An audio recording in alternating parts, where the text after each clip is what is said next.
Em um mundo cada vez mais preocupado com a saúde, com o bem-estar, a busca por uma alimentação saudável, ela se intensificou.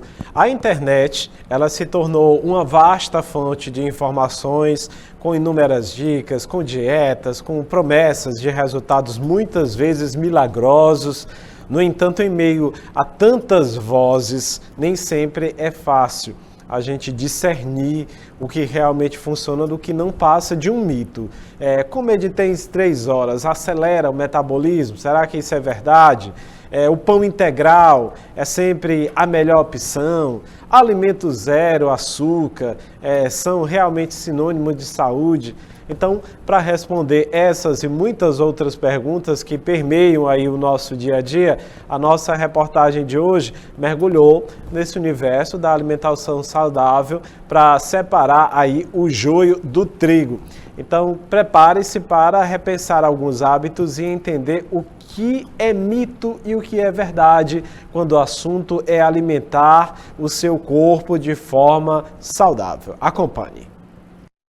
No turbilhão de informações sobre alimentação saudável que circulam online e no boca a boca, discernir o que é fato e o que é ficção pode ser um desafio.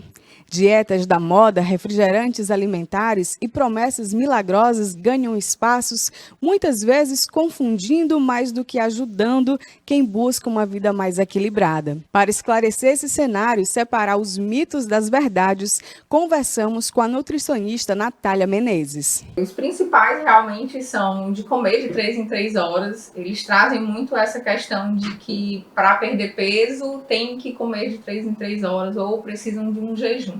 Na realidade é tudo conversado, é tudo pautado para ver se realmente aquele mito, né, que você precisa comer de 3 em 3 horas. Muitas vezes não.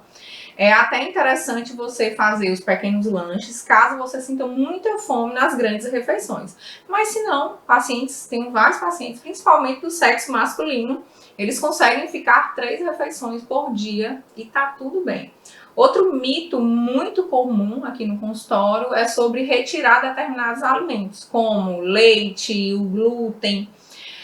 Para indivíduos que têm realmente a necessidade da exclusão ou diminuição. Quem é esses pacientes? São pacientes que são portadores de doenças autoimunes ou portadores de algum distúrbio na microbiota intestinal ou até mesmo na parte absortiva desses nutrientes. Então, nem todo mundo precisa retirar o glúten, a lactose ou determinadas frutas, né? Porque tem muito diabético que chega, é uma coisa bem interessante. Alguns diabéticos vêm com aquele mito de que não pode mais comer frutas. Então, algumas frutas com alto índice glicêmico. Realmente não pode comer muita fruta, não pode comer 10 bananas ou a metade de uma melancia. É muito mais interessante comer uma banana com aveia, um pouquinho de canela. Então é sempre ponderar as informações que a gente recebe, né, nas redes sociais hoje, na mídia. A gente sempre está sendo exposto a muitas informações que às vezes a gente fica ali em dúvida do que é certo realmente e o que é errado. A prateleira dos produtos zero açúcar atrai muitos consumidores preocupados com a ingestão de doces. Mas será que a ausência de açúcar garante um produto saudável?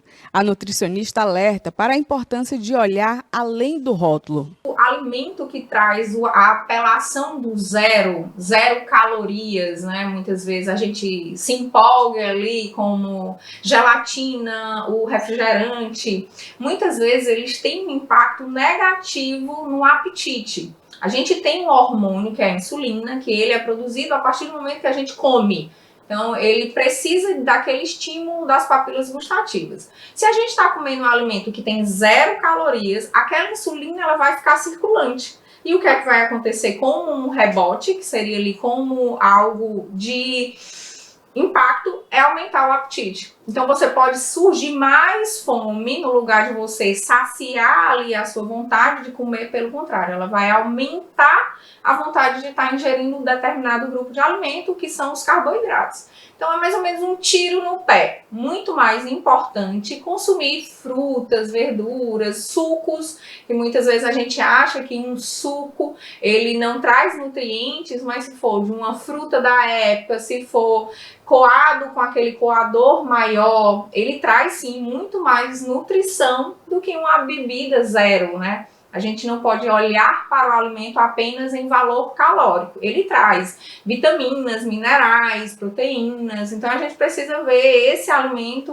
o que é que ele vai trazer de impacto, não só a caloria, né? Que muitas vezes a gente olha só para a caloria. Outro que ficou famoso no cenário da alimentação saudável foi o suco detox. Prometendo uma limpeza no organismo, esses sucos se popularizaram muito. Mas será que eles realmente têm esse poder detoxificante? Natália explica o papel do nosso corpo nesse processo. Esse do suco verde é algo que pode continuar na rotina de quem faz, mas não pode agregar um impacto que ele vai te emagrecer ou vai ganhar massa magra. Ele vai trazer nutriente, ele vai trazer um pouco mais de proteína, um pouco mais de vitaminas, mas ele não vai fazer com que aquele indivíduo perca peso ou seja, ou faça um processo do detox, né? Quem faz o detox normalmente, sem a gente precisar de estímulos, é o nosso fígado. Então a gente pode sim tomar o suco verde, mas achando que ele vai fazer milagre, ele não vai fazer. É muito melhor você consumir alimentos, frutas, verduras e legumes junto com o suco verde, né, num contexto ali mais saudável, do que você acreditar que fazer uma super refeição com pizza, hambúrguer, e aí depois tomar o suco verde como se fosse ali salvar aquele contexto ali um pouco mais fora do habitual. Na ânsia de adotar hábitos mais saudáveis, muitas pessoas acabam cometendo erros que podem ser prejudiciais. Em meio a tantas informações contraditórias, o conselho da nutricionista é fundamental. Buscar orientação profissional é o caminho mais seguro para construir uma relação saudável e equilibrada com a alimentação, longe de mitos e com foco em escolhas conscientes para o bem-estar. A gente pensa sempre num cenário super perfeito, na melhor cozinha, na melhor atividade, mas se a gente começar 1% por dia, em 365 dias a gente dá 3 voltas no nosso eixo. Então é importante a gente começar bebendo um pouco mais de água, se bebe 1 litro, tenta dobrar, beber 2, se não faz atividade física, começar com 3 vezes uma caminhada de 40 minutos que seja, ou então no YouTube coloca ali um HIIT. O movimento também ajuda a melhorar esse quadro de saúde, dormir melhor, então ter horário para dormir, ter horário para acordar, tomar algum chá antes de dormir, se tem mais aquela dificuldade, um chazinho de camomila, melissa, são chás super conhecidos da população.